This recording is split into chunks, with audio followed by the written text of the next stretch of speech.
जगन्नाथ जी और बलभद्र जी ऐसे भिक्षा क्यों मांग रहे हैं? आइए देखते हैं इस अनसुनी कथा में। आज हमारे श्री मंदिर में माता लक्ष्मी बड़े लाड से ठाकुर जी के पास आई। उन्होंने हाथ जोड़कर प्रभु से विनती की, हे नाथ, आज मेरा गुरुवार का व्रत है। अगर आपकी आज्ञा हो तो मैं जरा नगर घूमने जाना चाहती हूँ। हमारे ठाकुर जी तो स्वभाव से ही भोले हैं। बोले, अरे देवी, तुम तो जगत जननी हो, तुम्हें मेरी आज्ञा की क्या जरूरत, जाओ घूम आओ। बोले ठाकुर जी, उन्हें बिल्कुल भी अंदाजा नहीं था कि उनकी ये हाँ आगे चलकर क्या खेल करने वाली है। माता लक्ष्मी ने एक बूढ़ी ब्राह्मणी का रूप धरा और नगर में घूमने निकली। घूमते घूमते वे श्रेया नाम की एक भक्त महिला के घर जा पहुंची। श्रेया बेचारी सुबह सुबह आंखों में आंसू लिए माँ की पूजा कर रही थी। माता का दिल पिघल गया। वे बिना किसी भेदभाव के उसके घर में घुस गई और प्यार से बोली, बेटी, तेरी भक्ति सच्ची है, जा, तेरा घर धन दौलत से भर जाएगा। लेकिन उधर मंदिर में दाऊ दादा ने अपनी शक्ति से ये सब देख लिया। उनका गुस्सा 7वें आसमान पर था। वे दौड़ते हुए आए और गरजे, लला, ओ लला, कहाँ है तू? जगन्नाथ जी घबरा गए और बोले, क्या हुआ दाऊ दादा, आप इतना गुस्सा क्यों कर रहे हैं? बलराम जी ने डांटते हुए कहा, तेरी पत्नी ने हमारी नाप कटवा दी। एक छोटी जाति के घर होकर आई है, अब उसे कह दे कि मंदिर के अंदर कदम ना रखे। जगन्नाथ जी बहुत दुखी हो गए। बोले, दादा, आज उनका व्रत था, वो तो गरीबों का दुख दूर करने गई थी। बलराम जी ने पैर पटकते हुए कहा, बस, मैं कुछ नहीं सुनना चाहता। अगर वो अंदर आई तो मैं बाहर चला जाऊंगा। अब तू चुन ले, तेरा बड़ा भाई या तेरी पत्नी। उसी वक्त माता लक्ष्मी दरवाजे पर आ गई। जगन्नाथ जी ने नजरें झुका ली और धीरे से कहा, देवी, दादा नाराज हैं, तुम अंदर नहीं आ सकती। ये सुनकर माता लक्ष्मी की आंखों में आंसू आ गए। वे गुस्से में बोली, अच्छा, जिस पति के लिए मैंने सब छोड़ दिया वो आज मुझे घर से निकाल रहा है। माता ने अपना पल्लू झटका और बोली, तो सुनिए जगन्नाथ, आज मैं आपको श्राप देती हूँ। जिस खाने और खजाने पर आप दोनों भाइयों को इतना घमंड है ना, वो सब मेरे साथ जाएगा। 12 साल तक आप दोनों दाने दाने को तरसोगे। जब मैं अपने हाथों से खिलाऊंगी तभी आपका पेट भरेगा। इतना कहकर माता वहां से चली गई। वे सीधे समुद्र किनारे पहुंची और विश्वकर्मा जी से बोली, मेरे लिए यहाँ एक ऐसा महल बनाओ जो मंदिर से भी सुंदर हो।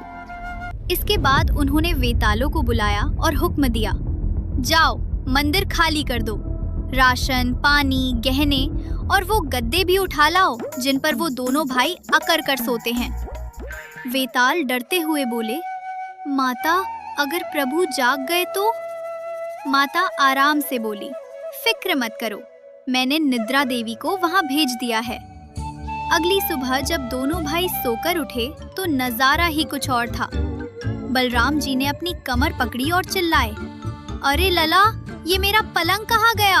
हम जमीन पर क्यों पड़े हैं? जगन्नाथ जी ने चारों तरफ देखा, मंदिर खाली पड़ा था।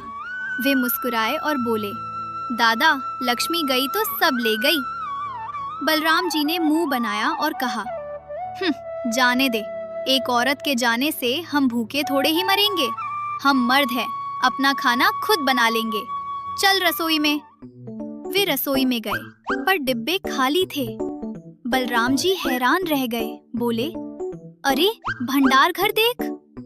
जगन्नाथ जी ने कहा, दादा, वहाँ तो चूहे दौड़ रहे हैं। प्यास लगी तो तालाब पर गए। बलराम जी बोले, थोड़ा पानी ही पी लेते हैं। पर जैसे ही झुके, पानी सूखकर कीचड़ बन गया। शाम तक भूख से दोनों का बुरा हाल हो गया।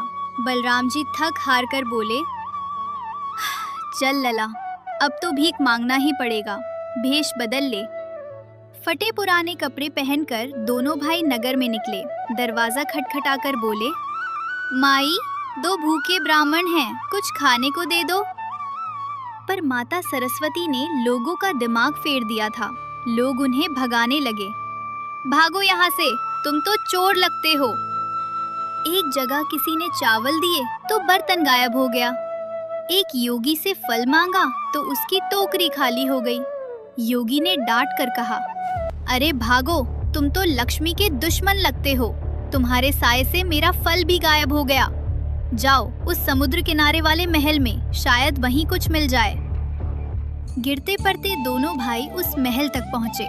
वहाँ दासियाँ खड़ी थीं। बलराम जी ने विनती की, देवियों, हम बहुत भूखे हैं, कुछ भीख दे दो।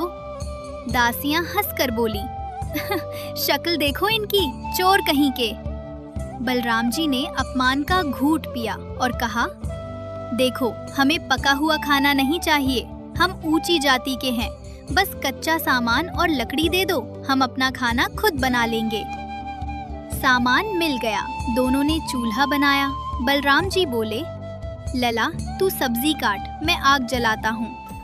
पर चमत्कार देखिए, माचिस घिसते घिसते तीलियां खत्म हो गई, पर आग नहीं जली।